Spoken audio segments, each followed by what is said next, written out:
seule lecture que j'ai, je flaire un peu la désapprobation prophétique envers cette lecture. Dans une bataille après la victoire de la Mecque, qu'on a appelée Hunayn, il y a eu beaucoup de butins que le prophète a distribués suivant ce qu'il voyait, lui, l'intérêt de l'islam. Eh bien, il y a eu deux positions. Il y a la position de l'Ansar et il y a la position d'une autre personne. L'Ansar, en voyant qu'ils n'ont pas eu grand-chose de ce butin, on peut parler entre eux. Puis ils ont envoyé un émissaire, un des leurs, qui est venu voir le prophète, lui disant, ô prophète, voilà, donc tu n'as pas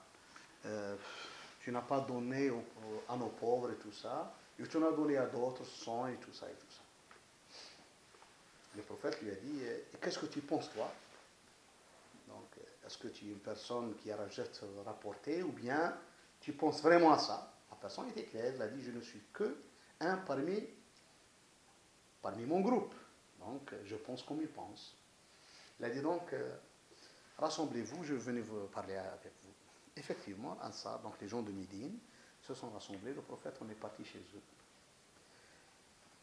Donc, quand ils l'ont vu, Ansar, c'est une vie avec le prophète qui a duré 10 ans, qui connaissent bien le prophète, qui savent la révélation.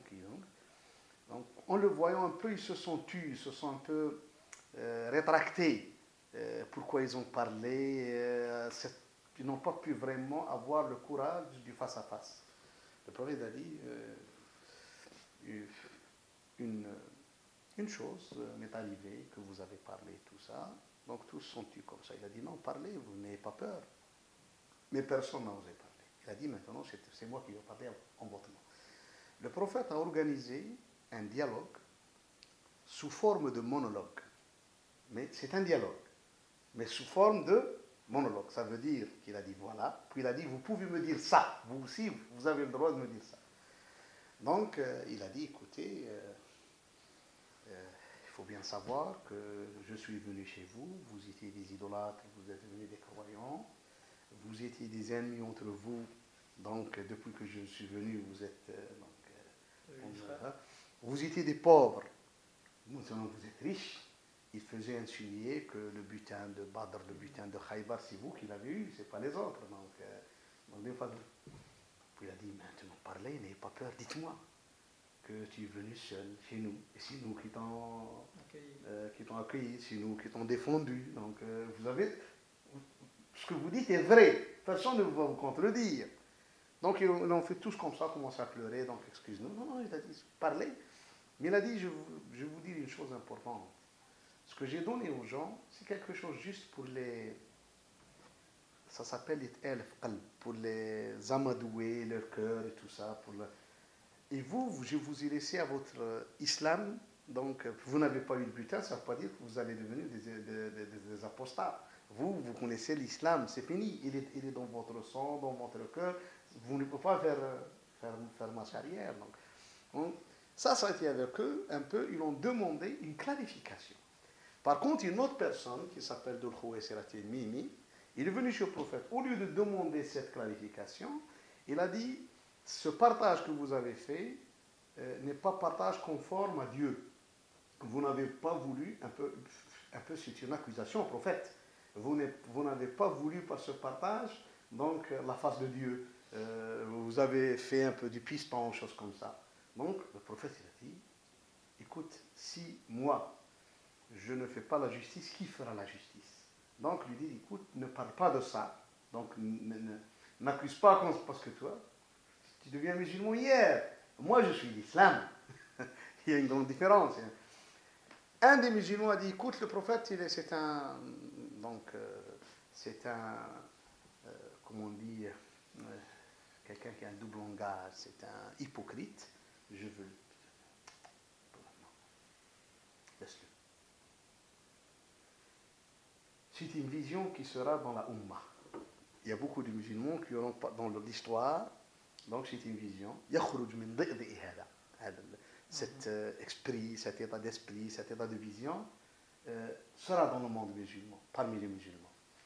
Et elle aura comme caractéristique deux choses, il a dit le prophète. La première caractéristique, ça sera des jeunes qui ne sont pas vraiment mûrs, parce que c'était un gosse, 20 ans, 21 ans, qui ne sont pas mûrs.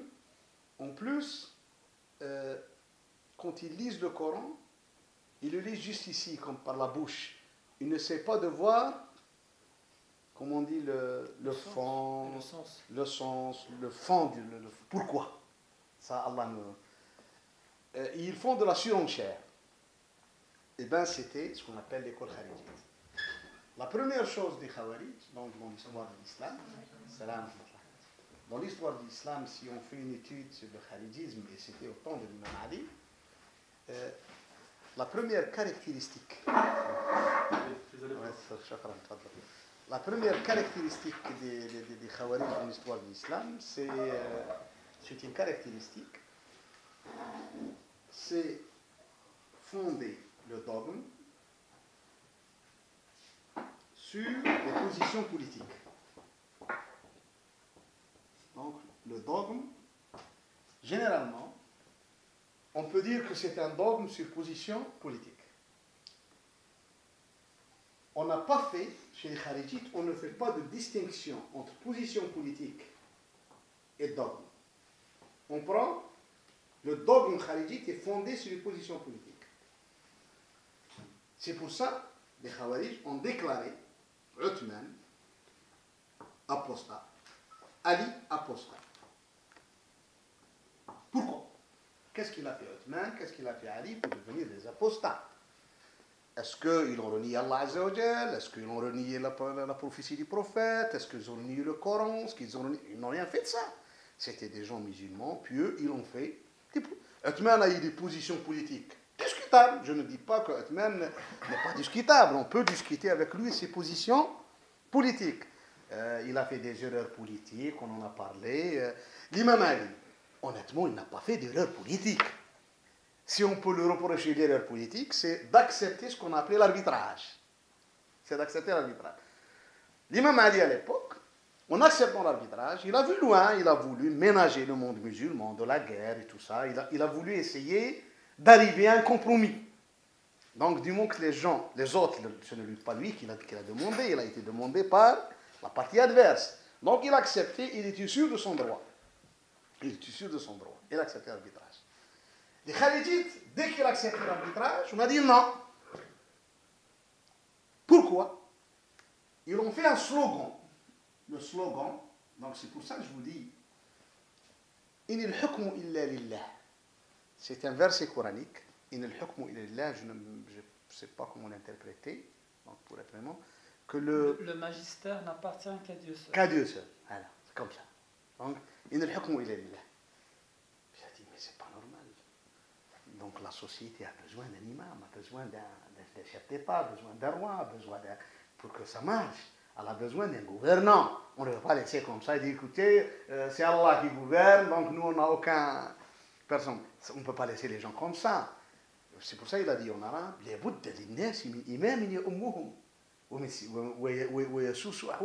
tu ne peux pas dire que non. Ça, on n'a pas besoin d'une personne. Donc, et puis, on déclarait Ali apostat en acceptant l'arbitrage. Ça, c'est la première. Donc, c'est le dogme kharijite, dès le début, est fondé sur les positions politiques. C'est pour ça que Ibn Abbas, quand il est allé les dialoguer avec eux, il a dit, je n'arrive pas à comprendre vos positions. Vous lui reprochez d'accepter l'arbitrage. Qu'est-ce que vous dites dans ce verset coranique qui demande aux musulmans, hommes et femmes, s'il y a un conflit dans la famille entre le mari et la femme, qu'il y aura un arbitre, un représentant donc, du mari, un représentant de madame, il essaie de trouver un compromis. Et le Coran, il a dit فَبْعَثُوا حَكَمًا مِنْ أَهْلِهَا مِنْ أَهْلِهِ وَحَكَمًا مِنْ أَهْلِهَا. Donc quelqu'un qui représente, il fait l'arbitrage. Donc pour essayer de trouver un compromis. إِنْ يُرِيدَ إِصْلَاحًا يُوفِّقِ اللَّهُ بَيْنَهُمَا. Donc pour trouver une solution à cette famille. Il a dit, eh bien, est-ce que vous acceptez l'arbitrage dans un conflit entre hommes et femmes, juste, et vous le dénigrez, et vous déclarez l'arbitrage, toute personne l'acceptant, dans une affaire plus grande, auquel les musulmans, leur sang, donc leur vie, il y va de tout leur avenir et ton jeu, vous n'acceptez pas l'arbitrage. Donc, tu m'as dit, c'est pas normal. Donc, le kharijisme, dès le début, il a ce problème politique. Dès le début. Donc, il est basé sur ça. Puis, il a franchi un cap. En franchissant un cap, il a dit, comme le prophète a dit, j'ai dit, c'est le seul dogme qu'on a une réprobation. Ce n'est pas une approbation, on dit réprobation. Une réprobation du prophète sallallahu alayhi wa sallam. C'est le seul dogme. Donc c'est la seule lecture et la version. Qu'on a une position claire du prophète, il dit non. Et moi je suis pourquoi il a dit non. Parce que c'est une lecture qui amènera à verser beaucoup de sang des musulmans. C'est des gens sanguinaires. C'est une lecture qui mène vers trop de sang. C'est une lecture sanguinaire. Et ça l'a été dans l'histoire de l'islam. Donc, on essaye de chercher le sang des gens par tous les moyens. On dirait que c'est pas normal. Ça, c'est fondé, le dogme. Cette lecture, puis elle est devenue lecture, pourquoi? Parce qu'on a fait un dogme, et on a fait un fiqh, une jurisprudence. Comme Muawiyah, Ali est mort, ils ont tué Ali. Muawiyah est devenu calife. La première chose qu'ils ont dit, si vous, donc aux musulmans, si vous nous avez à l'époque condamnés parce que c'était l'imam Ali, peut-être il y avait du doute. Avec Muawiyah, plus de doute. C'est un mécréant. Un de leurs chefs, il a dit,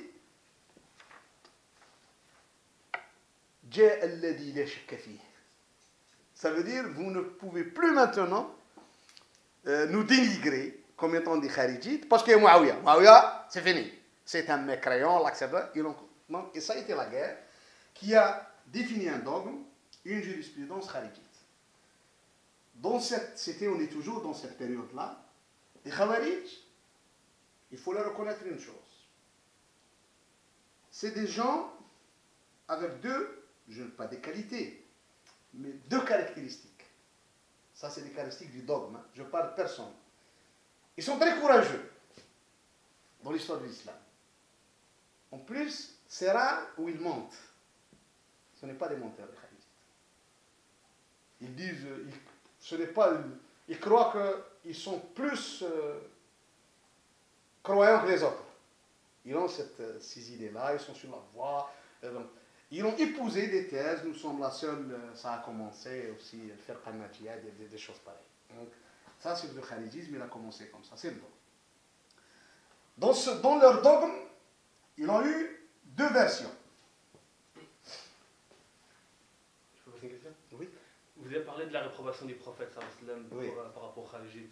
Mais lui, il les a pas cités nommément, c'est après qu'on Non, le prophète sallam a parlé d'une chose très importante. J'ai expliqué avant, pendant que tu n'étais pas là. Il y a eu la bataille de Hunayn. Dans cette bataille de Hunayn, il y a eu beaucoup de bulletins, 6000 chaînes.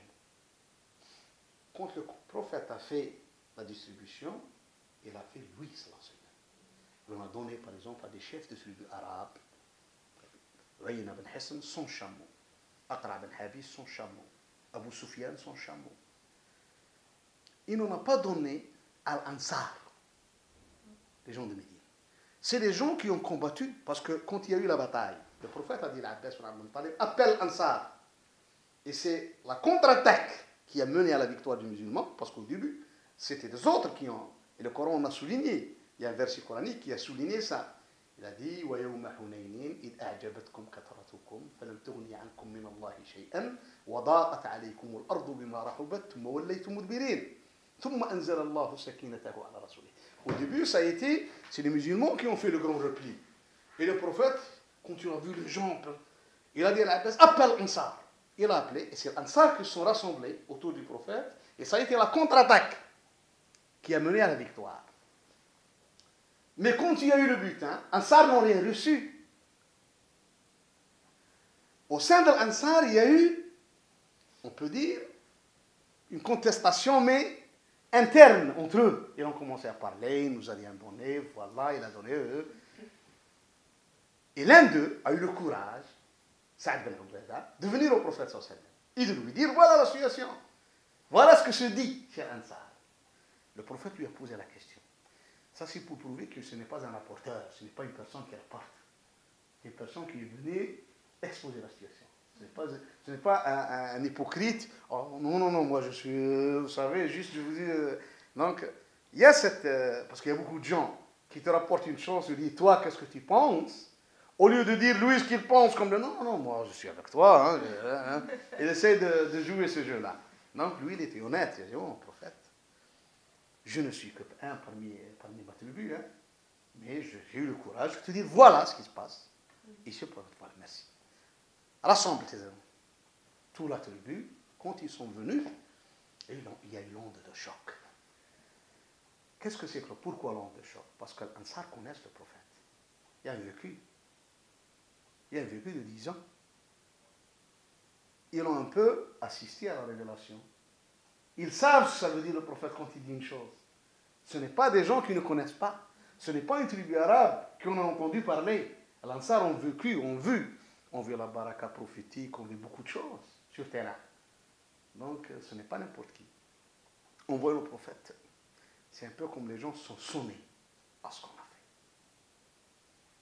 Et le prophète, il a été clair. Il les a bien vus. Il a dit, maqalatum balagat li'ankum. Un peu de contestation m'est arrivée à mes oreilles que vous avez parlé. Personne n'a eu le courage de dire, on a parlé ou on n'a pas parlé. Tout le monde. Allez, il a dit, parlez, vous êtes libre. Je vous entends. En disant ça, le prophète sallam, personne n'a osé dire. Donc, qu'est-ce qu'il a fait le prophète? Il a fait un dialogue sous forme de monologue. Donc, il a dit, voilà. Quand je suis venu à Médine, vous étiez hors circuit, des idolâtres. Vous êtes devenus des musulmans. Avant d'arriver à Médine, Al-Aws et Al-Khazraj sont tués. Vous étiez dans une situation d'inimitié totale. L'un de vous ne peut pas circuler entre, par exemple, Ben el-Najjar, là où il y a la grande mosquée, et à 2 kilomètres, un peu en bas, en allant vers Uhud, Ben Abd al-Ashhal. Il avait peur de circuler dans les quartiers de la ville de Médine, ou Beni Bayyada, ou à Quba. Donc, Beni Aouf, personne ne pouvait circuler parce qu'il y a eu trop de sang dans la bataille de Boat. 4 ans avant la venue du prophète sallallahu alayhi wa sallam. L'Aous al-Khazraj était vers une voie d'extermination. Et la troisième, il a dit, quand je suis venu, vous êtes des pauvres. Maintenant, vous êtes riches.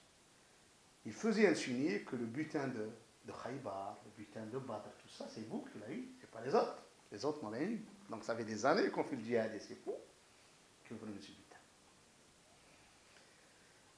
Ben, ils se sont tus. Il a dit non, parlez. Il ne faut pas se taire. Parlez, quand vous parlez, vous direz vrai et les gens vont vous croire.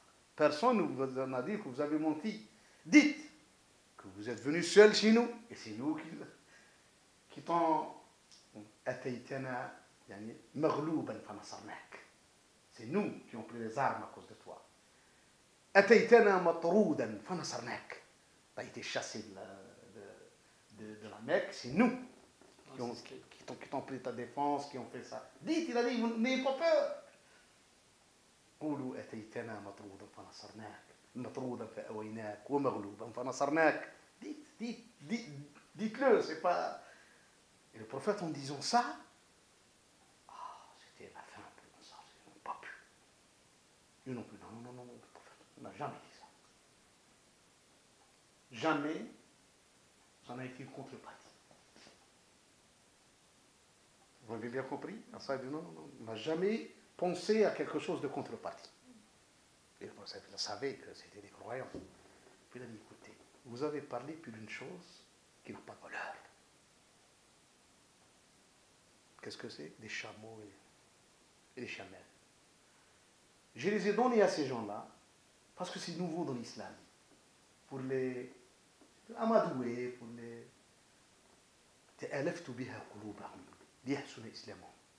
Mais vous, je vous ai laissé parce que je sais bien que votre islam ne va pas changer à cause de 2 ou 3 chameaux que vous n'avez pas pris. C'est fini. Pour vous, l'islam est devenu partie intégrante de votre sang, de votre... donc, de tout, de vous-même. Parce que quand on... C'est pour ça, c'est l'un des problèmes. On ne peut pas demander ça. J'ai dit une fois à des gens ici en Belgique, écoutez, ne demandez pas l'assimilation musulmane.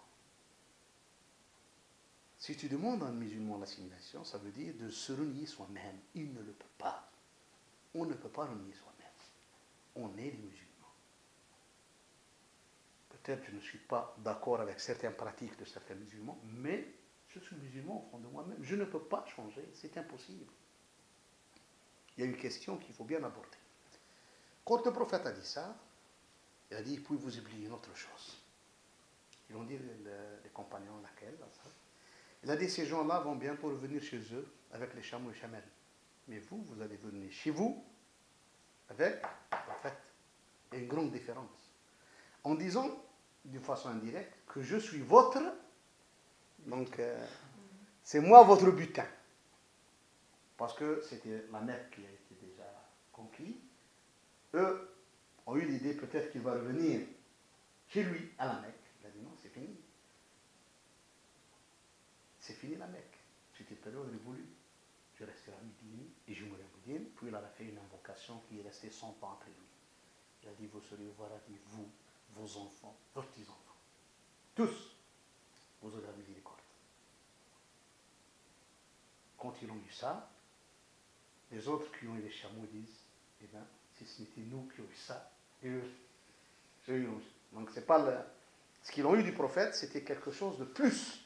Donc c'était un peu une miséricorde de 3 ou 4 générations. Donc ils l'ont eu. C'est pour ça, quand on va lire tous les Tawmiyat, à 100 ans, donc et c'est l'un des points forts du rite malikite, qu'à Médine, il n'y a eu jamais d'une personne hérétique, une personne qui a blagué sur le prophète.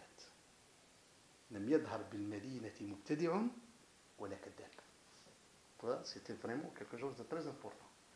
Donc, et c'était difficile de dire n'importe quoi sur le prophète à Médine, parce que les gens connaissaient tout, ils parlaient de tout. Donc tout a été connu clair et net.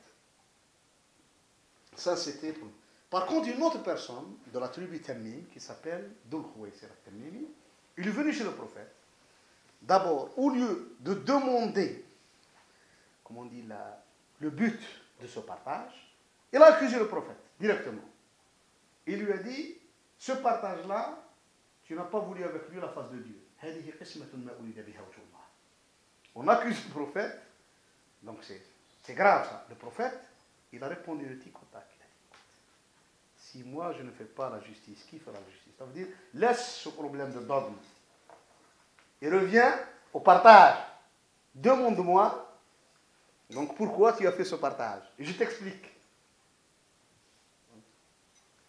Ça, c'est la première chose qui est devenue la règle dans l'école kharijite, c'est fonder le dogme sur les positions, que ce soit politique, toute position. Donc, je t'accuse directement dans ton dogme. Au lieu de dire, peut-être, il a fait une réflexion qui n'est pas tout à fait normale, qui est acceptable, mais il demeure dans son dogme musulman. Je ne peux pas l'accuser d'être...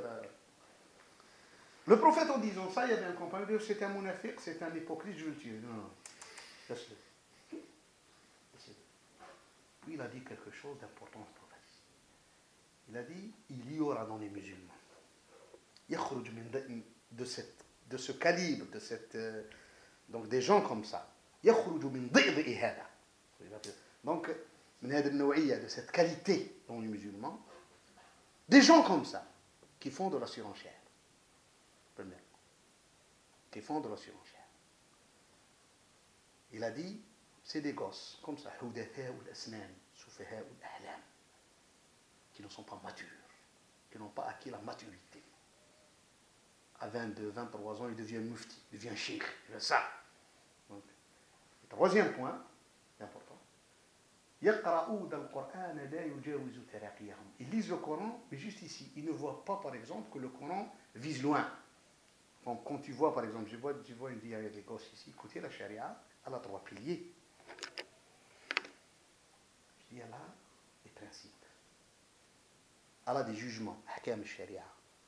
Et elle a des finalités, maqasid al-sharia. On ne peut pas faire un jugement qui est contraire au principe de la charia. Il n'est pas acceptable. On ne peut pas faire une fatwa. C'est pour ça quand Ibn Qayyim a dit, la charia, la justice, est un principe de la charia. Tout fatwa qui ne répond pas à la justice n'est pas de la charia. La miséricorde, elle est de la charia. Tout fatwa qui est anti-miséricorde, elle n'est pas de la charia. Ça n'a rien à voir avec la charia. Donc ça, c'était des choses, il y a les principes. Donc, et généralement, les khawarij ne connaissent pas ce principe-là. Donc c'est pour ça que le prophète a dit, c'est une pensée. Les musulmans l'ont entendu. Quand il y a eu les khawarij, Ibn Omar était dit, oh là là là là, ça, c'est honteux. On a commencé à instaurer un dogme, donc, sur des positions politiques. On a déclaré Uthman apostat. Puis on a déclaré Ali apostat. Sur base seulement de décisions politiques. Uthman a pris des décisions discutables. On peut dire que c'est des erreurs. Des erreurs. Moi, j'étais toujours clair, j'ai dit, c'est des erreurs de gestion politique. Pourquoi? Et je le dis toujours, hein, je maintiens cette position. Que les Arabes, donc, pas mieux, c'était une nouvelle nation dans la gérance des affaires de l'État. Donc, c'est une nouvelle. Le seul esprit de gérer l'État, c'était l'esprit qui a prévalu à Quraysh, ce qu'on appelle l'esprit de Dar al-Nadwa. Donc, l'esprit qui était un peu de l'auto-partage. Donc, puis, on a eu une nouvelle forme, un calife à la tête des musulmans. C'était un peu l'État primitif, donc, à l'époque. C'est pour ça qu'il y a eu des erreurs politiques, surtout aussi avec l'âge de Uthman, il y a eu beaucoup de choses, donc on n'a pas déterminé l'âge de celui qui gouverne. Donc, maintenant, à mon avis, si les musulmans peuvent arriver loin dans les idées, ils doivent, par exemple, dans le fiqh juridique, ils doivent dire, écoutez, on ne peut pas instaurer quelqu'un à la tête de l'État après 75 ans. Après 70 ans, il devient difficile d'être à la tête de l'État. Donc, parce que sa capacité à gérer les affaires de l'État devient plus ou moins difficile. Ni sa mémoire, ni sa force. Quand je vois, par exemple, certains groupes islamiques à leur tête de la gérontocratie. Une personne à la tête d'un parti islamique qui en a 70 ans, 75 ans, 80 ans. Des fois même, il n'arrive même pas bien lire un discours. C'est fini. Laisse la place à d'autres personnes. Moins âgées, 55 ans, 60 ans. Une sagesse. Pas avant 40 ans, mais pas après 70 ans. C'est entre les deux. Quelqu'un qui s'est forgé et tout ça. Donc c'était nouvelle. Alors que les Khawarij ont pris la décision de les déclarer tous les deux apostats. La seule chose ici, qu'il y a eu une évolution, ceux qui sont révoltés contre Uthman, c'était une révolte politique, sur fond de discours de politique. On a demandé à Uthman de faire des réformes, d'évincer des membres de sa famille, et ainsi de suite. Par contre, contre l'imam Ali, on l'a déclaré directement apostat, donc il y a eu une évolution. Mais cette évolution, malheureusement, c'est une évolution vers le mal. Donc, au lieu de faire une évolution vers le bien, qu'on a eu une contestation politique avec Uthman qui s'est terminée par un assassinat, une grande tuerie de Uthman, et Et au temps de Ali, au lieu de l'écouter, on demande au commandeur de croyants, qui était l'imam Ali, de nous clarifier la situation sur l'arbitrage et tout ça. On l'a déclaré, tu as accepté l'arbitrage, tu es devenu apostat, c'est contre la religion. Allah, il a dit dans un verset, on dirait que mieux, ils ont fait de la surenchère, ils connaissent mieux le Coran que lui. Alors que l'imam Ali, on a vécu avec le Coran. S'il y a quelqu'un dans le monde musulman qui connaissait le Coran de A à Z, c'est bien l'imam Ali. Il a été avec le prophète depuis la révélation jusqu'à la fin de 6 jours.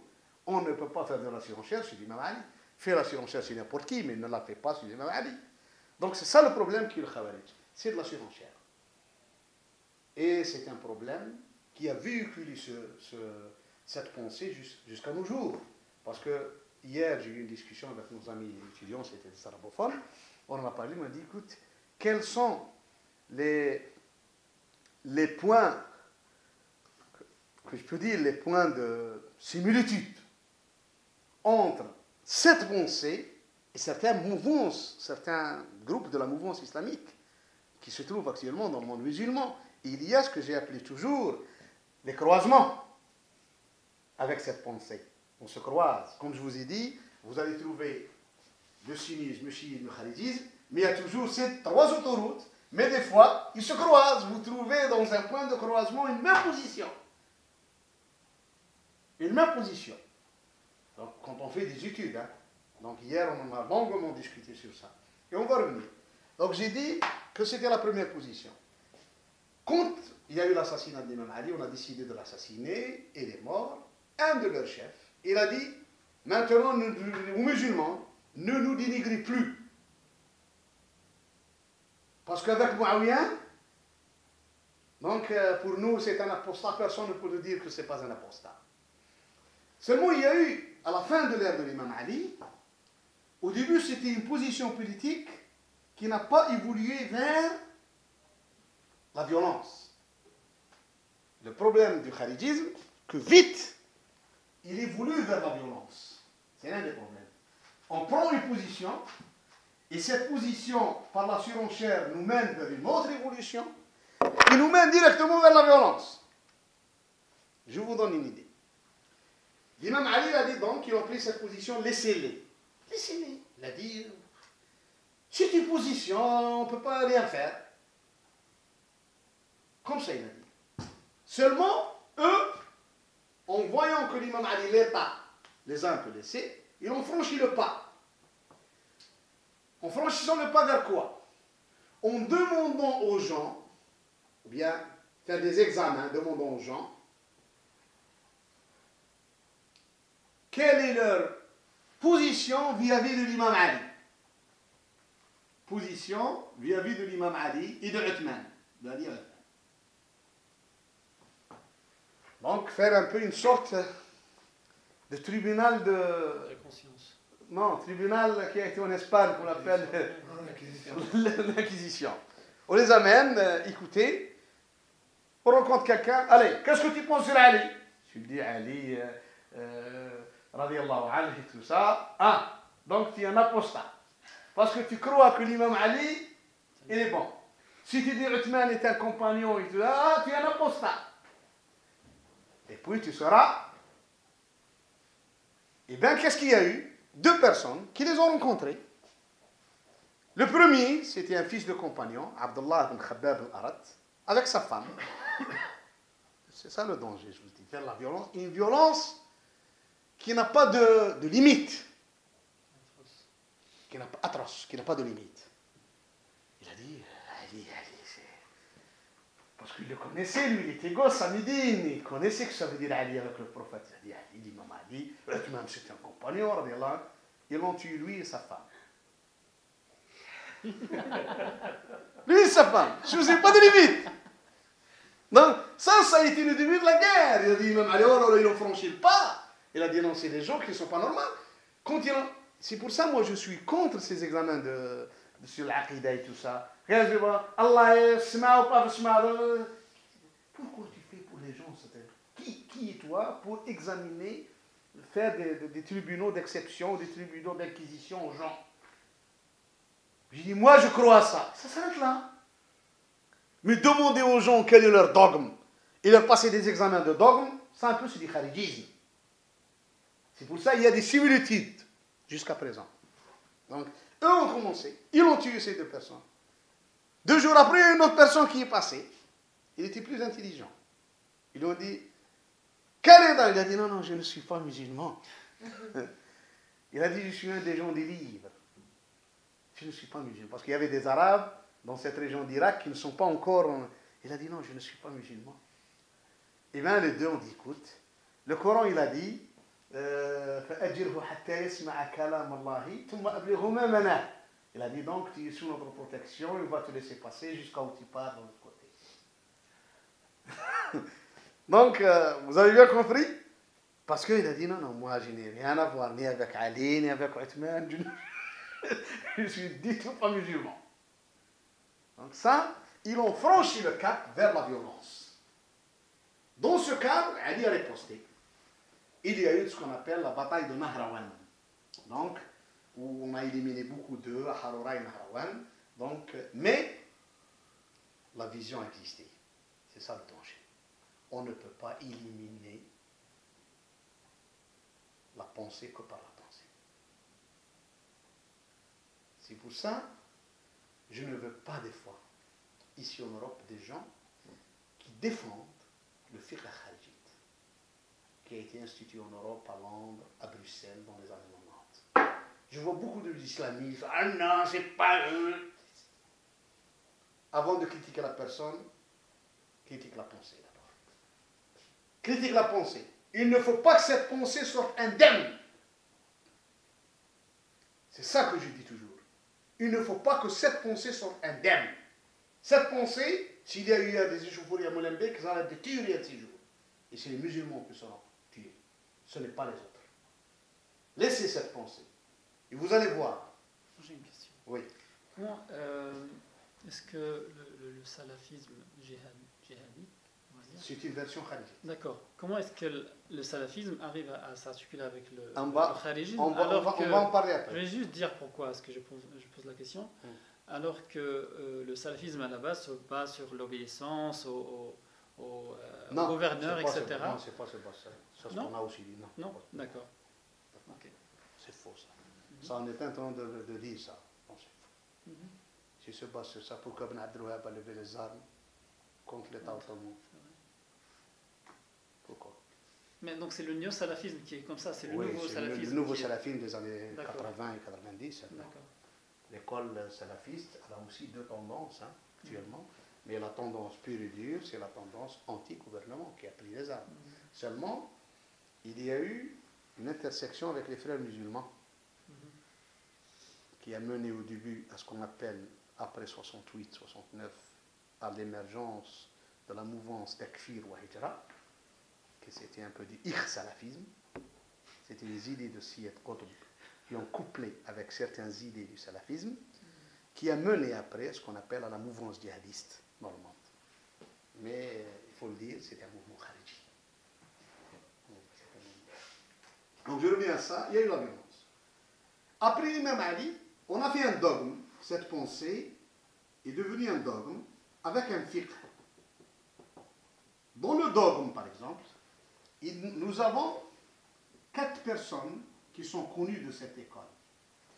Nous avons Nafi' ibn al-Azraq. Nous avons Najda ibn Amir al-Hanafi.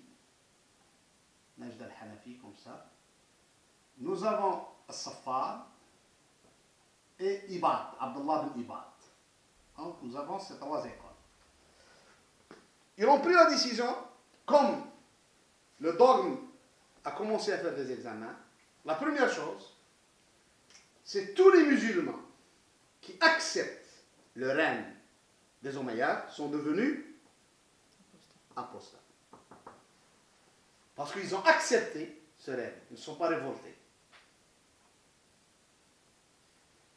Dans cet apostat, il y a eu ces 3 écoles qui ont dit que c'est une apostasie comme les apostats au temps du prophète. On doit les tuer, les exterminer, eux, leurs femmes, leurs enfants et tout ça. C'était Nafi' ibn al-Azraq qui était derrière cette pensée. Tuer femmes et enfants et tout ça. Ibn Ibad, Il a dit non, on ne peut pas tuer les femmes et les enfants, mais ils sont des apostats. Et on a parlé de kufr ni'ma. Il a dit c'est des gens... Donc ça, on a eu ces deux écoles. Les ibadites, ceux-là ont disparu de la circulation. Donc les musulmans les ont matés. Par contre, les ibadites vivent actuellement dans certains pays musulmans. Ils sont à Oman, majoritaire, c'est le rite ibadite qui est majoritaire. Ils sont à Zanzibar, en Tanzanie. Ils se trouvent en Algérie, dans la vallée de Mzab.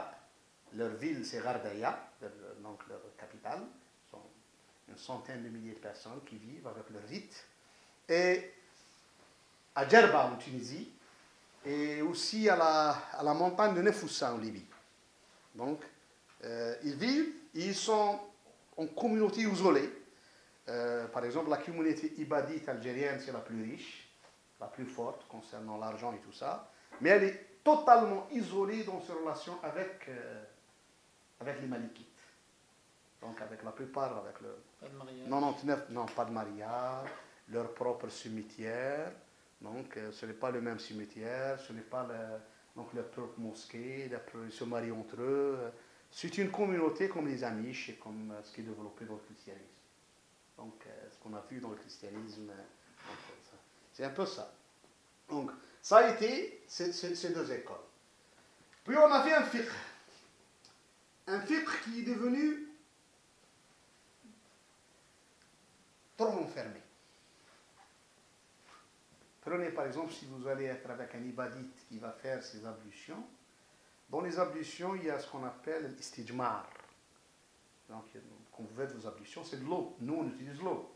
Eux, avant l'eau, il est obligation de faire l'istijmar. L'istijmar, c'est d'utiliser les sables et tout ça. Donc, c'est comme les pierres, sable, tout ça. Et c'est obligation. Hein. Si vous ne faites pas, donc vous n'êtes pas sûr, tu n'es pas pur, tu n'es pas tahir, tu n'es pas... Donc, il y a tout un fiqh qui est devenu aussi très... Et toutes les personnes, ici, je donne une idée. Dans ma vie, j'ai toujours eu peur de personnes, parce qu'il y a une forme de pensée, certains qui sont très renfermés et qui veulent exporter cette forme de pensée. Lui, il est figé, renfermé. Non, c'est ça l'islam. Il veut dire aux gens, voilà, imposer aux gens ce que Allah ne leur a pas imposé. Quand tu imposes aux gens ce que Allah ne leur a pas imposé, ce que le prophète n'a pas imposé, parce que toi, tu t'imposes une certaine règle sur toi-même, moi je dis pas non, tu dis d'imposer ce que tu veux à toi. Mais tu n'es pas libre d'imposer aux musulmans. C'est pour ça que le prophète, cette pensée, il l'a eue devant lui. Une fois, il y a eu 3 personnes qui sont venues devant lui, il les a entendues parler, il a dit, je ne me marierai pas. L'autre, il a dit, moi, je jeûnerai toute ma vie. Un autre, il a dit, moi, je ferai la prière, je ne dors pas. Ça, c'est s'auto-imposer des choses que la religion ne les impose pas. Le prophète, il a arrêté cette connerie. Si le prophète n'a rien dit, oui, cette connerie.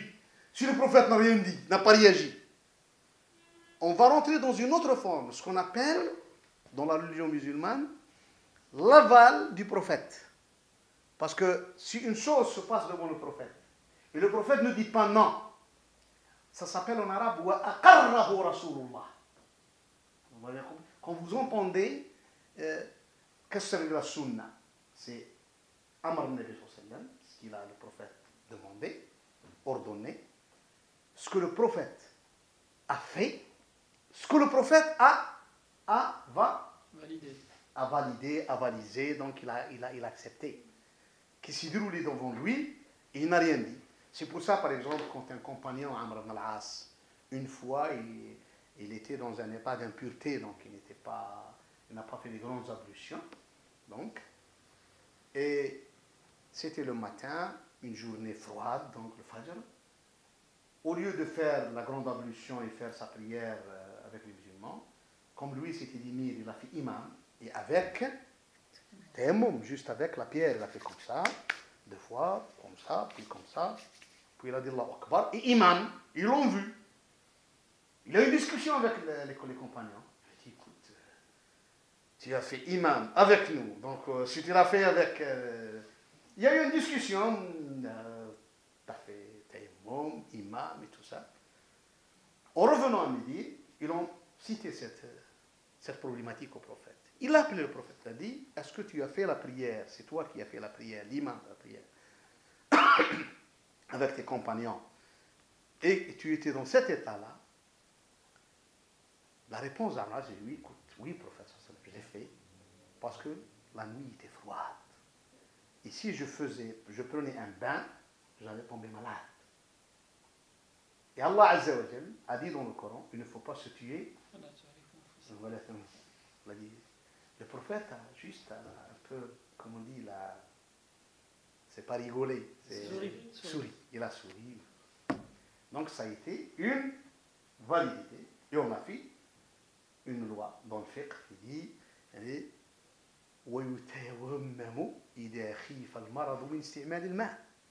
donc tu peux faire, donc si tu as peur de tomber malade, à 18, à moins 10, moins 18, tu n'as pas le chauffage, donc du coup je ne veux pas dans une maison où il fait très froid, au dehors moins 18, à l'intérieur peut-être moins 7, moins 8, et je n'ai pas de chauffage, donc je veux me faire ma grande ablution avec de l'eau qui n'est pas bien, même pas chauffée.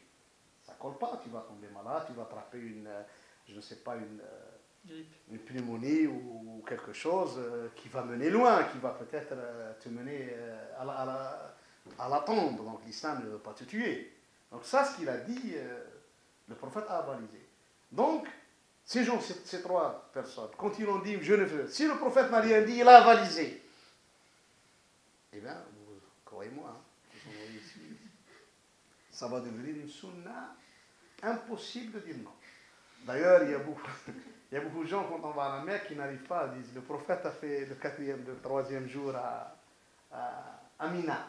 Il m'a dit, c'est une sunna. Je dis, qui a dit, c'est une sunna? Ça n'a jamais été dit, c'est une sunna.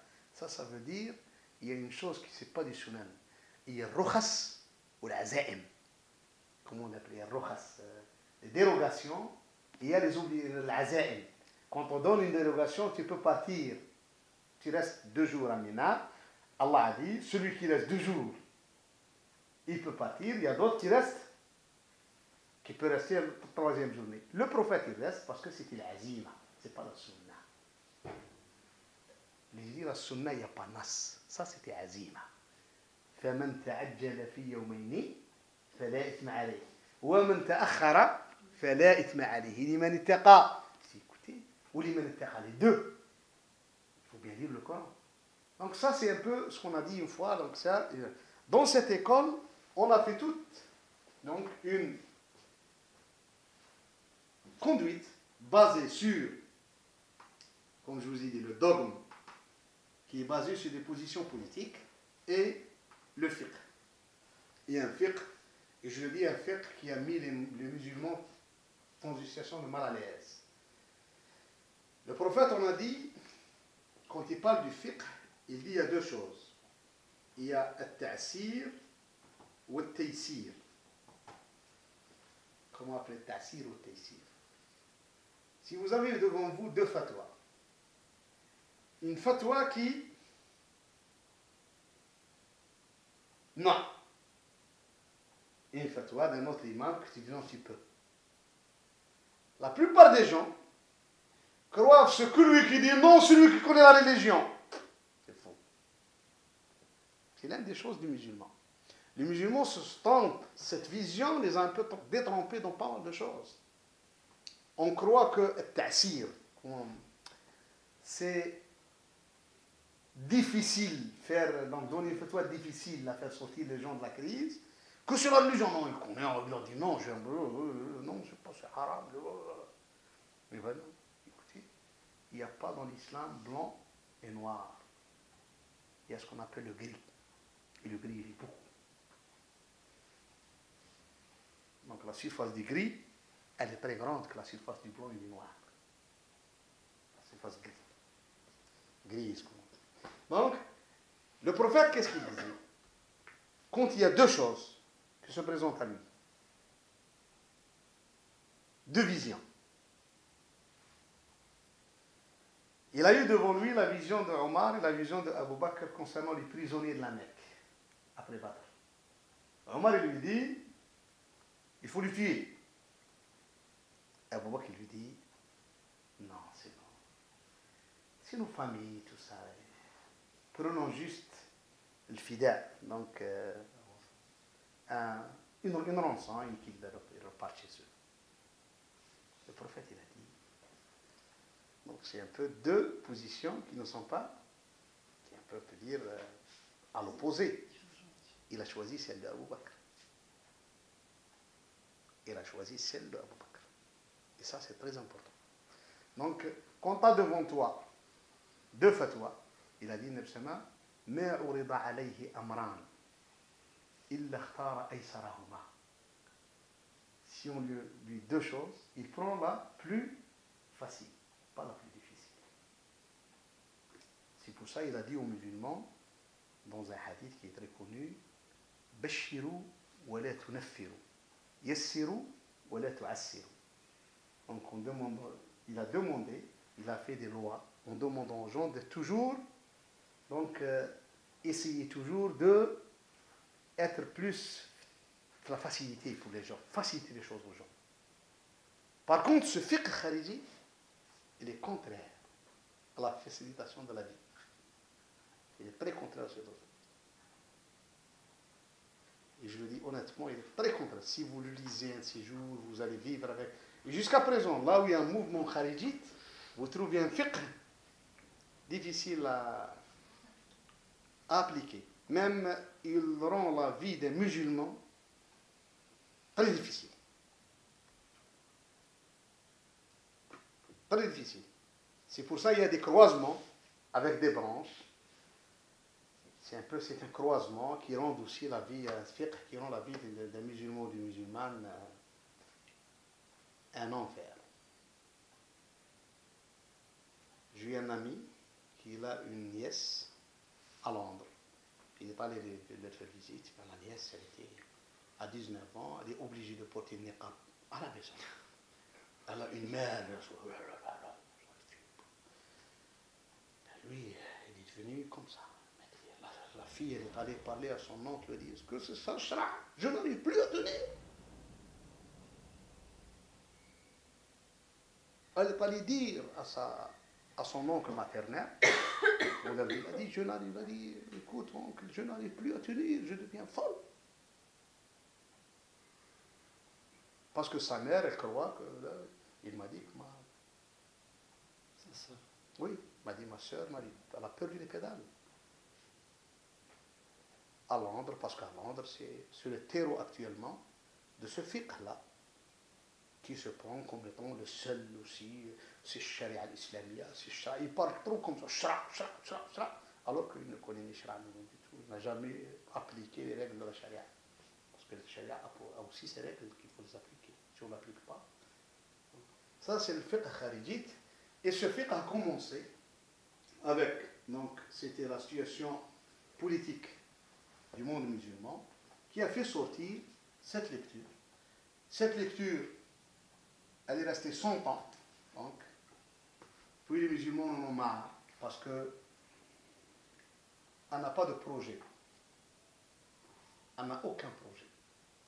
En plus, la surenchère ne laisse pas l'émergence de tête. Quand vous faites la surenchère, qu'est-ce qu'ils disent tous les ulamas de l'islam? Ils disent, les gens, ce khawarij là, ils disent en arabe, كلما نبت منهم رأس قطعوه. Là où il émerge quelqu'un comme leader, là, on va dire, non, non, non, tu as fait une erreur parce que tu as mis le col à l'envers, tu dois le mettre comme ça. كلما نبت منهم رأس قطعوه. Là où quelqu'un parmi eux émerge en tant que penseur et tout ça, on va l'accuser de ça. Et ça, ce qui se passe jusqu'à présent dans ces mouvements. Vous ne les connaissez pas, mais si vous allez lire ce qui s'est passé, par exemple, dans les années 80-90, dans la mouvance djihadiste, les auto-accusations des uns et des autres, vous allez vivre cette époque-là. Maintenant, comment est-ce qu'elle a rencontré la pensée? Maintenant, quand je fais un peu les similitudes, c'est aussi, au XXe siècle, nous avons eu devant nous l'émergence de la mouvance des frères musulmans. Cette émergence de la mouvance des frères musulmans, elle a eu aussi ce que j'appelle une évolution politique. Et les événements politiques des années 60, qu'est-ce qu'il y a eu? Les frères musulmans, quand ils ont eu leurs problèmes avec Nasser, avec le gouvernement de Nasser dans les années 50 et 60 en Égypte, on a assisté à une répression féroce de la part du régime de Nasser. Une répression qui a dépassé les limites, honnêtement. Les limites des droits de l'homme, les limites de la personnalité humaine, la torture, les assassinats. Donc ce qu'a fait Nasser était aussi quelque chose aussi d'inhumain. Ce qu'il a fait envers les frères musulmans. Dans les années 65-66, on a pris pour une seule nuit plus de 18 000 personnes. Donc, où des gens n'ont pas vu leurs enfants jusqu'à présent. Ils ont été tous morts sous X, enterrés sous X dans les prisons et tout ça. Donc ça a été quelque chose d'horrible. Eh bien, Sayyid Qutb, qui n'était pas un savant religieux, c'était un littéraire. En voyant ces choses-là, il a développé deux idées du kharijisme. C'était des idées des khawarij. Et heureusement que Cheikh al-Hudaybi, qui était à l'époque le patron des frères musulmans, s'en est un peu éveillé. Il ne les a pas acceptés. Sayyid Qutb, dans son livre Jalons sur la voie de Dieu, oui, sur la voie de l'islam, Ma'alim fi Tariq, donc il a, en français, oui, Jalons sur la voie de Dieu, comme ça. Non, sur la voie. Sur la voie, Jalons sur la voie. Non, sur la voie. Donc c'était Ma'alim. Il a avancé deux idées qui étaient des idées de Khawarij. La première, c'était Al-Hakimiyya. Al-Hakimiyya, c'était on revient, il hukmu illa lillah. Donc on revient au slogan des Khawarij. Les frères musulmans avancés, il y a trop de n'ont pas fait, n'ont jamais parlé de Hakimiyya. C'était avec Qutb. Puis on a développé une nouvelle idée qui s'appelle l'uzla al-shu'uriyya. C'est que les autres dans la société sont devenus tous dans l'union, dans les ténèbres, sont plus dans... Et nous, on doit un peu se démarquer d'eux.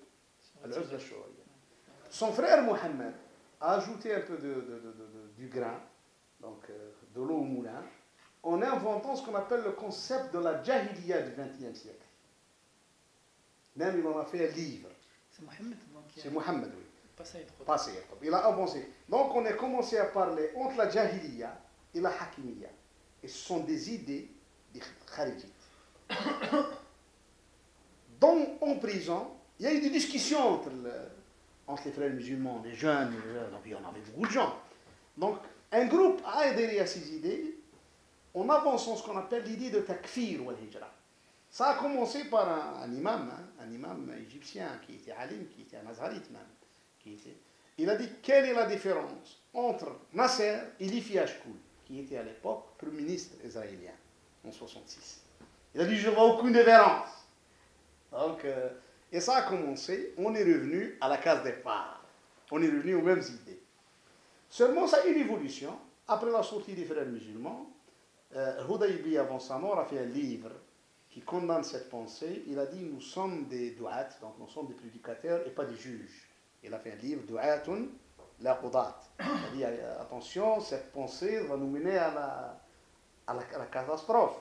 Mais on ne les a pas entendus en 1974, un petit groupuscule, donc c'est par un certain Choukri, qui a demandé aux gens de quitter les villes, de sortir.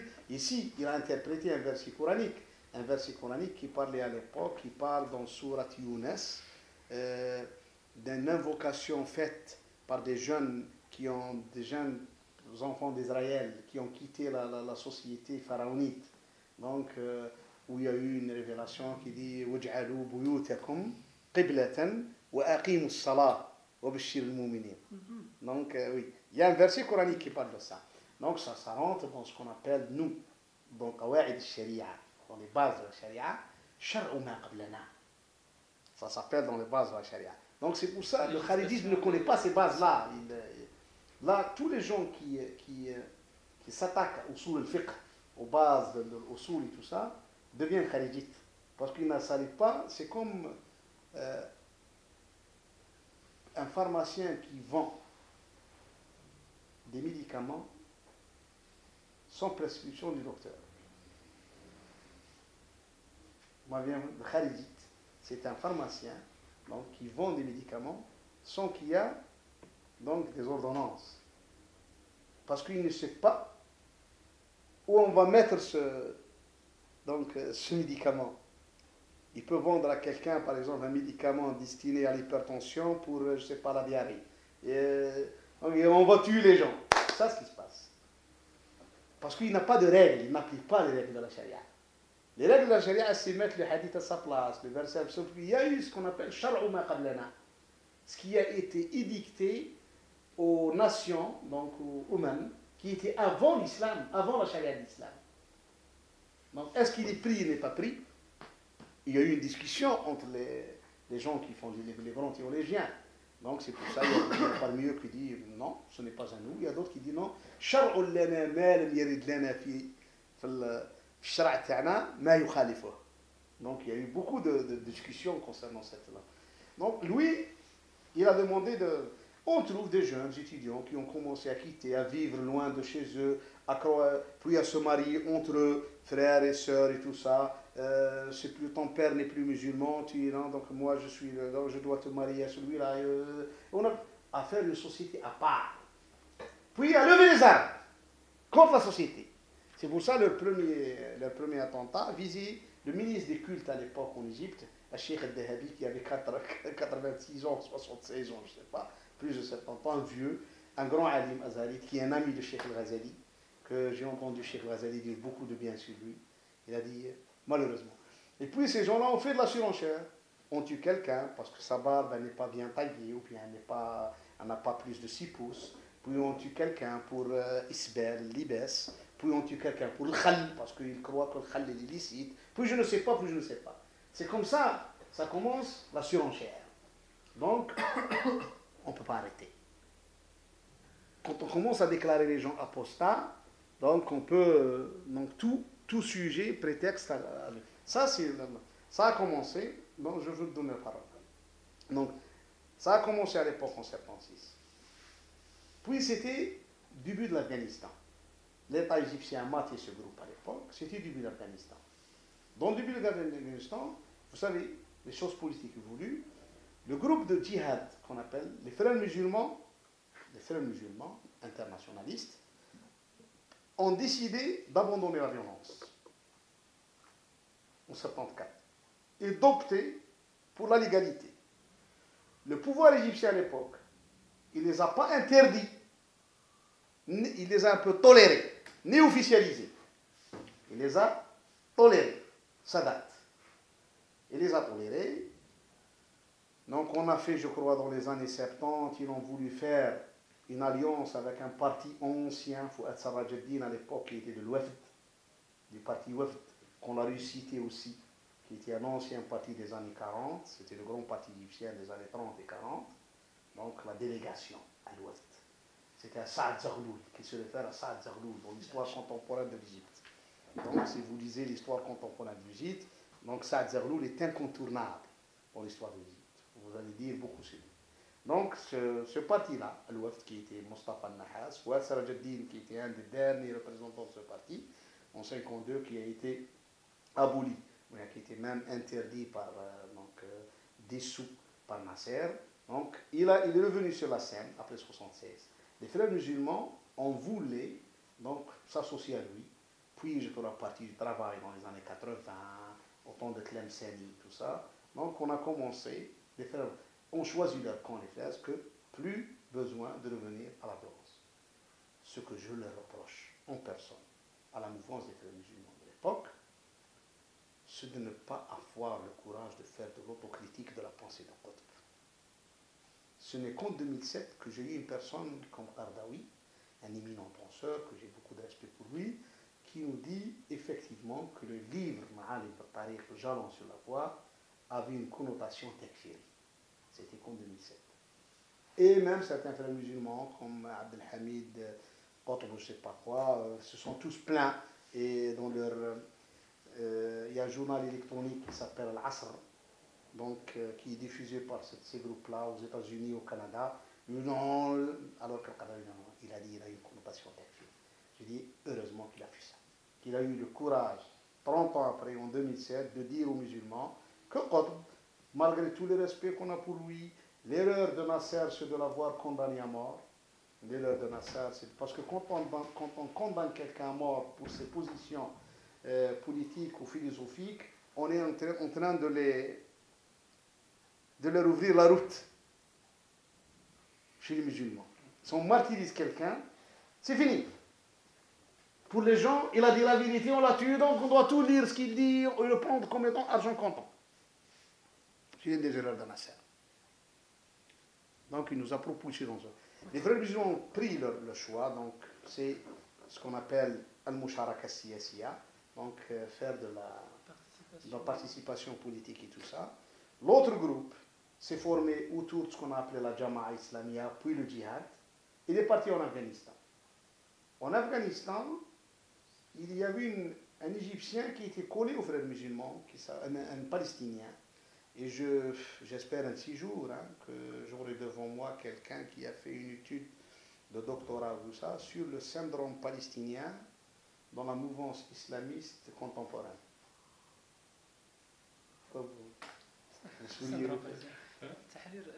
Non, il y a un syndrome, oui, il y a un syndrome palestinien dans la mouvance islamique. Il y a un syndrome. Il faut le lire, ce syndrome-là. Tu sais, il paralyse les musulmans. Les musulmans n'arrivent pas à voir clair. Il y a un syndrome palestinien. Si je parle en arabe avec vous, je vous expliquerai plus. Il y a un syndrome palestinien. Moi, je demande un de ces jours qu'on doit tous, je ne suis pas contre ce peuple-là, j'ai beaucoup de respect pour eux, mais je vais les mettre à leur place. Leur place, c'est un peuple parmi les peuples arabes et musulmans. Donc, c'est un peuple parmi l'arabe et musulmans. Il faut qu'eux doivent prendre leur place. La position actuellement en Syrie, elle est, je trouve qu'Abbas a bien su mener les Palestiniens durant cette crise syrienne. Ils sont plus partie prenante de la crise syrienne. Donc, c'est la première fois que je salue beaucoup leur position. Ils veulent, parce que dès qu'ils prennent position, ça sera catastrophique pour eux, pour la cause palestinienne, et ainsi de suite. Donc, ça, je reviens de 6 jours, on en parlera. Il y a eu Azzam. Azzam, qui est un Palestinien, avait une politique. Il était en faveur du djihad afghan, mais pour lui, le djihad afghan doit servir la cause palestinienne. On doit l'exploiter en faveur de la cause palestinienne.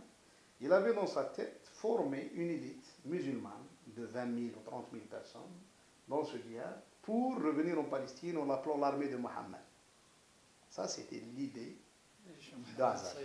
Oui, c'était l'idée d'Azzam. Il a commencé à travailler, à voir son aura, donc dans la mouvance afghane, djihadiste et tout ça. Et bien le groupe djihadique égyptien est venu. Ce groupe-là, il était très rusé. C'est pour ça ici on prend la ruse. C'est pour ça il ne faut pas que toute personne qui parle de l'islam le croie. Donc il faut toujours essayer d'être analyste. Donc il ne faut pas monter dans le train que vous ne savez pas qui est derrière, ni où il va, ni qui le guide. Donc, il faut toujours avoir une lucidité dans vos positions. Donc qu'est-ce qu'il y a eu? Ce groupe-là, en venant en Égypte, en Afghanistan, il a instauré ce qu'on appelle Dar Diafa, les maisons d'accueil, pour appuyer les jeunes marocains, tunisiens, libyens, algériens qui viennent donc pour le djihad. Donc ils mènent toutes des filières que se sont faites en Arabie Saoudite, au Yémen et tout ça, pour prendre les jeunes à l'époque pour le djihad en Afghanistan. Et donc c'est ce qu'on appelle le Beit al-Diafa. On a fait un programme. Le programme il est basé sur la pensée takfiri, avec 40 ou 50 questions qu'on développe. Donc, au lieu que les gens aillent à la bataille, on a commencé à les former juste à Peshawar, à les former idéologiquement et s'entraîner et tout ça. Puis, leur but était que l'Afghanistan sera, tôt ou tard, les Russes vont partir. Et nous, il faut qu'on profite de ce djihad d'Afghanistan. Pas qu'on le sert. Le profiter par la formation de nos gens, par amasser les fortunes, on va dire aux gens dans les pays du Golfe et ailleurs, voilà, le djihad pour l'Afghanistan, c'était pour leur propre groupe. Donc c'était des sommes énormes qui ont été ramassées dans les années 80 et 90. Donc, plus on a fait une élite, le djihad d'Afghanistan. Et on a attendu, il faut que Azam disparaisse de la circulation. Quand Azam est mort, eux sont devenus les chefs. Ils ont réussi, malheureusement, ils ont réussi à amadouer une personne qui était très riche, un Saoudien, qui était très riche, qui s'appelle Oussama Ben Laden, qu'on a un peu, au début, ramassé, puis on l'a encerclé par ce groupe de djihad égyptiens. Il y avait un certain Abu Abeid al-Panchiri qui est mort dans les lacs de l'Est de l'Afrique dans les années 95, Abu Abeid al-Panchiri. Il y avait Abu Hafs al-Misri qui est mort le 7 ou le 8 octobre ou le 10 octobre 2001 dans le bombardement de la ville de Kandahar. Et il y avait bien sûr Dawahiri, d'autres personnes qui entouraient ce Oussama Ben Laden. Donc ils le mettaient en avant, mais c'était eux qui dirigeaient. L'assassinat du commandant Massaoud a été programmé par Abu Hafs al-Misri. Donc c'est lui qui a été derrière l'assassinat de... Donc ce groupe-là, il a réussi à ressusciter la pensée kharidite. Maintenant, quand il a perdu, ils disent nous allons mieux. C'était dans les années 95, quand il a perdu la bataille d'Algérie, dont on est responsable, ils en est responsable à 1000% sur les tueries qui ont fait des femmes et des enfants. Quand il y a eu ces tueries, l'approbation du monde musulman, on a quitté le bateau. Donc ils ont plongé hors bateau en 96, avec seulement des communiqués que les gens ne lisent pas, moi j'en ai vu. Des communiqués, nous on n'est pas pour eux, mais vous avez mené ces gens-là à se tuer, vous voulez ou non, ce sont votre idée. Donc, il y avait avec eux un certain Septi Mariam Safouane, un Syrien qui s'appelle Abou Moussab Souri, qui a été lâché récemment en Syrie, donc aussi. Donc ces groupes-là ont réussi le fiqh kharijite. Voilà. Et eux et les frères musulmans, donc dans les années 70, fin des années 70, ça a été le grand divorce. Le grand divorce de cette réponse.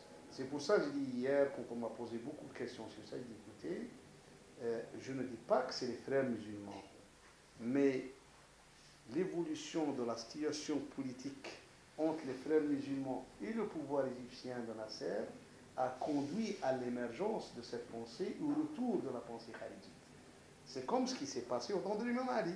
L'évolution politique du conflit entre l'imam Ali et Muawiyah a conduit aussi à l'émergence, nous a donné cette pensée kharijite. Et c'est une pensée qui va et repart. Moi, je me suis toujours posé la question, pourquoi dans les dernières années, donc on a eu ça, la mouvance islamiste a eu ça, toute cette panoplie de fiqh kharijite qui nous a fait un peu une invasion en Algérie, au Maroc, en Libye, en Égypte, en Syrie, en Arabie Saoudite, au Yémen, partout. On a ces groupes kharijites. J'ai dit, écoutez, c'est bien pour moi, parce que ça permet aux musulmans de voir aussi cette tendance là où elle mène. C'est maintenant qu'il y a beaucoup de gens que j'appelle des rationnels dans la mouvance islamiste qui sont appelés à revenir au droit chemin qui est le sunnisme. Si l'islam a vécu pendant 1400 ans, 1000 ans, plus de 1000 ans dans le sunnisme, ça veut dire qu'il a trouvé que le sunnisme lui a donné un peu ce que j'appelle l'équilibre. Le monde musulman a vécu en équilibre avec le sunnisme.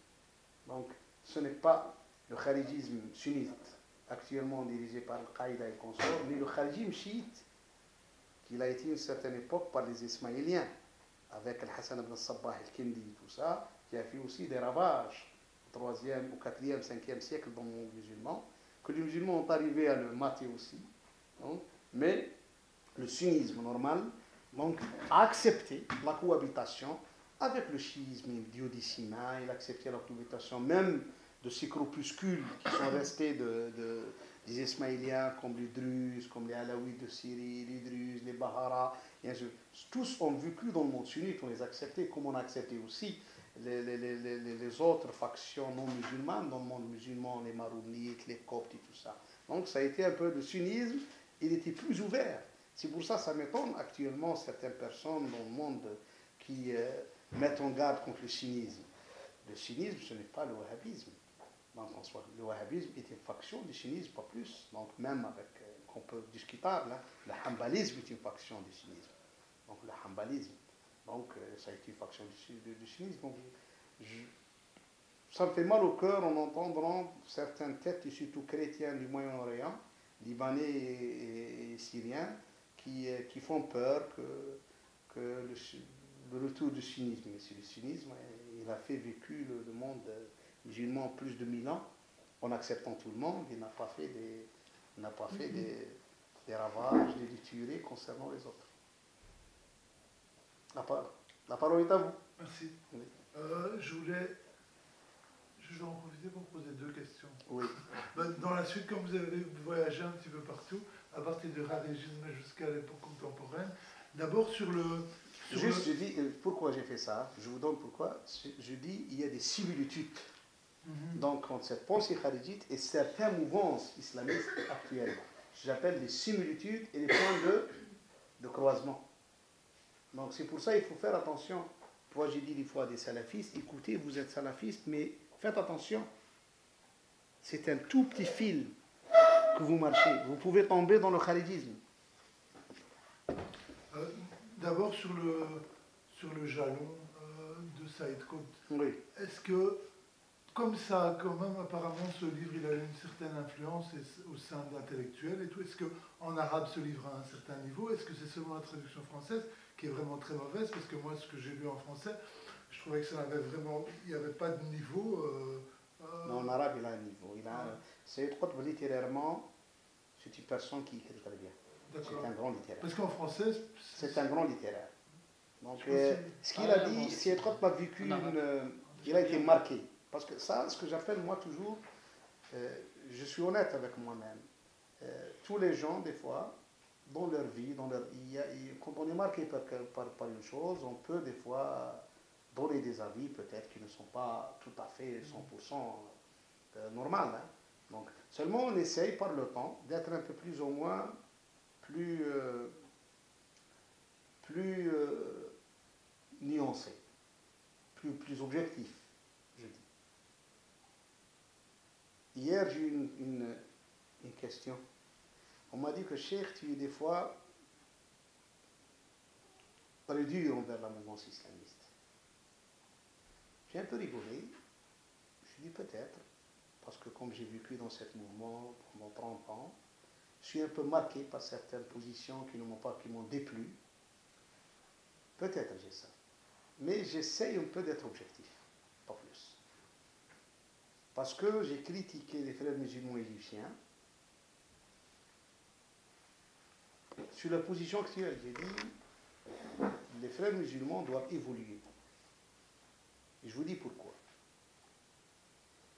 Je dis, ils ont une assise populaire, quelle que soit cette assise, 80% ou 50% ou 30%, pour moi c'est le même. Mais ça veut dire qu'il y a une frange de la population égyptienne qui est pro-frères musulmans, qui épouse les thèses des frères musulmans. Peut-être aussi dans le monde musulman, ils ont eu beaucoup d'adeptes partout dans le monde. Et ça, je les salue, je leur tire chapeau, c'est bien. Mais il faut que cette mouvance évolue. Je dis, quand elle a été faite par le fondateur Hassan al-Banna, c'était à une époque où le monde vivait aussi une philosophie. Les années 20, les années 30 et tout ça, c'était des années de la construction de partis politiques totalitaires. Si vous voyez par exemple actuellement les frères musulmans quand ils ont été construits à l'époque, c'était sur des bases totalitaires. Parce que c'était aussi la philosophie de l'époque. Ils ont eu le problème avec les États dans les années 50, 60 et tout ça, puis ils sont repris vers une participation et tout ça, et ils ont réussi après 40 ans à se trouver au Parlement égyptien, et peut-être même ils vont à la présidence d'Égypte. Seulement, ils doivent clarifier une situation importante. c'est la relation entre le parti politique qui l'ont fait et ce que j'appelle moi le Majlis al-Shura de la Jama'a, le conseil de concertation de la Jama'a. Je lui dis, écoutez, est-ce que la Jama'a, parce que quand on dit on est dans la Jama'a, qui est un mourchid, qui est un guide, et demain j'aurai un président égyptien des frères musulmans, est-ce que le président égyptien des frères musulmans reçoit ses ordres du guide? Est-ce que je suis dans le même projet iranien avec un guide et un président? Ou bien non? Seulement moi, j'ai posé cette question. Et bien, hier, ils m'ont dit, ils étaient tous contre moi. Puis hier, ils m'ont dit, écoute, en Égypte, on commence à demander ça. Je dis, écoutez, mais soyez clairs. Nous, on n'est pas des gens anti-frères musulmans. Non, ils ont tout le droit d'être dans la politique, d'être... Seulement, nous voulons que l'islam lui-même progresse. Du moment que les frères musulmans sont devenus quelque chose d'important dans l'échiquier du développement de la pensée islamique, nous voulons que l'islam progresse, que les musulmans progressent. Par exemple, si on fait que, j'ai dit j'étais contre que c'est le Majlis Shura al-Jama'a qui propose M. Morsi, non, c'est le parti qui propose M. Morsi. Vous avez compris, c'est le parti, il doit être discuté dans les instances du parti.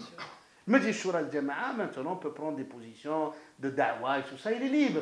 Je ne dis pas qu'il doit disparaître. Seulement, les frères musulmans doivent clarifier. Parce que dans l'islam, c'est l'un de nos problèmes. On n'a pas pu clarifier entre le politique et le spirituel. C'est le problème du califat. On n'a pas pu clarifier. Il faut clarifier ça dans la relation. C'est pour ça, qu'est-ce qui est religieux? Qu'est-ce qui est politique? Qu'est-ce qui est religieux où je suis responsable devant Allah Azza wa Jal, devant son prophète sallallahu alayhi wa sallam, je serai interpellé à ma tombe en tant que musulman. Et qu'est-ce qu'ils ont été juste les réflexions, les positions politiques de mon ami Noureddin, qui est président de la République. Donc, lui, il a des réflexions politiques. Je peux m'opposer à ces réflexions, à voir comment on fait actuellement.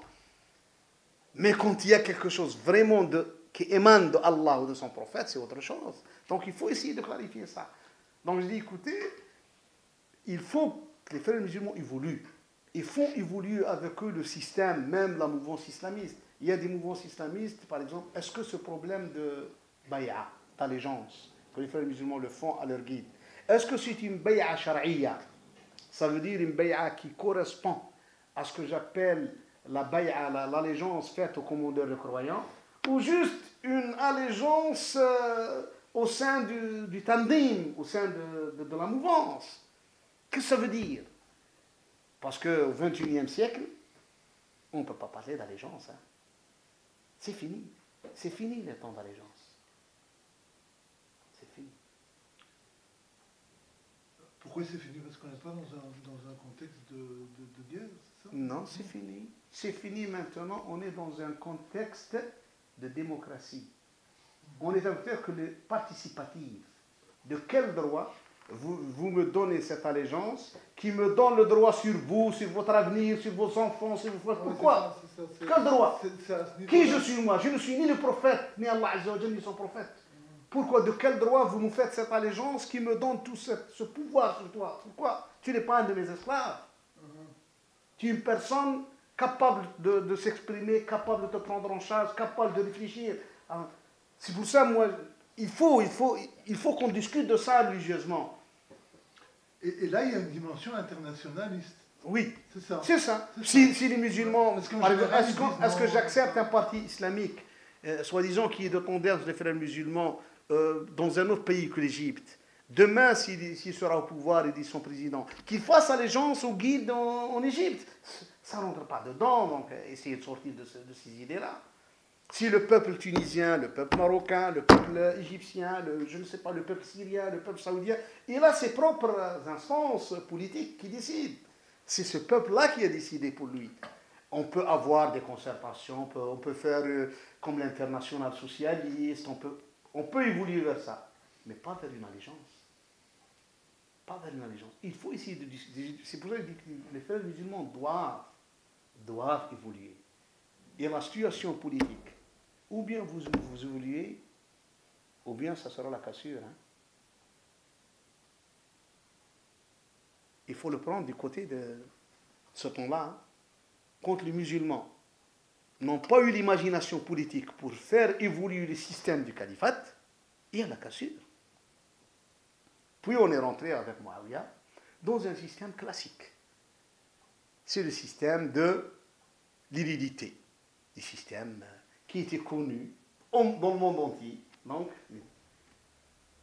qui a fait que les Européens ne se sont pas cassés au XVIIIe, XIXe siècle, parce qu'il y a eu des évolutions politiques. On est sorti donc à faire des, comment on dit, des séparations de pouvoir, à faire, ça c'était des évolutions politiques. Donc les musulmans, je pense que la mouvance islamiste et les musulmans ont une grande responsabilité à faire évoluer le projet. Et je l'espère de tout mon cœur, parce que je sais qu'ils ont beaucoup de gens qui réfléchissent bien, qui ont des savants, qui ont des gens qui ont des compétences, qui peuvent faire évoluer le système. Je sais que dans la mouvance islamiste, il y a beaucoup de gens capables, seulement il faut leur donner le temps, il faut enlever la peur. Le monde musulman n'évolue pas parce qu'on a eu, on va le voir aussi dans ces jours, depuis le 310, il y a eu l'émergence d'un groupe dans le monde musulman sunnite qui colle les étiquettes. Qui colle les étiquettes. Je ne sais pas si vous m'avez compris. Si quelqu'un prend une position, juste par réflexion, on lui colle une étiquette qui ne va pas le lâcher, ni être enlevé, même s'il a changé 1000 fois. Donc, vous m'avez bien compris. Donc ça, on colle une étiquette. Ça, c'est un problème. Et les gens ont peur. Il y a beaucoup de gens qui disent ce que nous disons, non, mais ils le disent sous la table. Ils n'ont pas le courage de le dire. Si vous allez rencontrer pas mal dans toute la mouvance islamiste, hein, que dans les Tabliri, que dans le Hizb al-Tahrir, que dans les frères musulmans, que chez les salafistes, que partout, vous trouvez des gens éclairés, hein, qui veulent faire avancer les choses. Mais la peur. La peur de ne pas être compris parce qu'on a fait marcher la foule, la masse. On a fait marcher dans certaines idées qu'on arrive difficilement à lui extraire ces idées-là. À faire avancer la masse. Il y a beaucoup de ulama, des imams, des penseurs musulmans qui veulent faire avancer les choses. Mais le problème, c'est la masse. Donc c'est pour ça qu'il faut trouver une culture de faire avancer la masse. Cheikh Ghazali, rahimahullah, il a dit que les idées, quand il avance, c'est comme ça. Ou bien comme ça, ou bien comme ça. Donc, ou bien horizontal, ou bien vertical. Il a dit que les idées doivent avancer pour avancer la masse, c'est horizontalement. Ça ne sert à rien de donner des idées qui n'avancent que verticalement, vers les hautes sphères. Donc, vous dites des idées où vous avez devant vous, par exemple, un parterre de gens éclairés qui connaissent. Ça, c'est bien. Mais le meilleur, c'est de les diffuser dans les mosquées. Que les gens, les simples citoyens qui sont dans les mosquées ici, par exemple, sauront tous que le niqab n'est pas une obligation. Que ça ne sert à rien de faire une guerre, une bataille pour le niqab. Mais cela, je peux parler à moi et toi, moi Nourdi. Il faut que dans les mosquées, tous dans les mosquées, sans exception, seront convaincus. Si quelqu'un va faire une bataille pour le niqab, écoute, non. Si tu veux te faire remarquer, fais-le toi-même et pas au nom de l'islam. Ne mêle pas la communauté musulmane à une chose qui n'est pas la sienne. Si tu veux te faire de la publicité, Sharia for Belgium, tu veux devenir je ne sais pas quoi, fais-le toi. Mais ne pousse pas la communauté à faire une bataille pour une chose qu'elle ne demande pas la bataille. Mais ça, il faut que les musulmans, dans les mosquées, ce discours-là doit être véhiculé par les imams des mosquées, par les élites des mosquées. C'est ce que j'ai dit, horizontalement. Tant que les idées ne sont pas, on n'arrive pas. C'est pour ça qu'on est beaucoup de musulmans sont coincés et tu adoptes un discours horizontalement. Le jour où tu penses que c'est faux, tu dois... Oh là, tu nous as dit. Il y a un problème. Il y a un problème de fond. Donc les frères musulmans, ils ont une responsabilité. Même les salafistes, ils ont une responsabilité. Même les imams saoudiens. Même les imams en Arabie Saoudite, je parle du sunnisme. Donc, parce que aussi on a fait horizontalement des fatwas et tout ça, que maintenant on est en train de réviser et de dire que non. On est en train de réviser. Et demain, dans 10 ans, qu'est-ce qu'on va dire à ces jeunes-là? Parce qu'on nous dit que quelqu'un, on le bourre avec une idée, on lui bourre le crâne avec une idée, et 10 ans après, écoute, on a fait erreur. À mon avis, il faut revoir.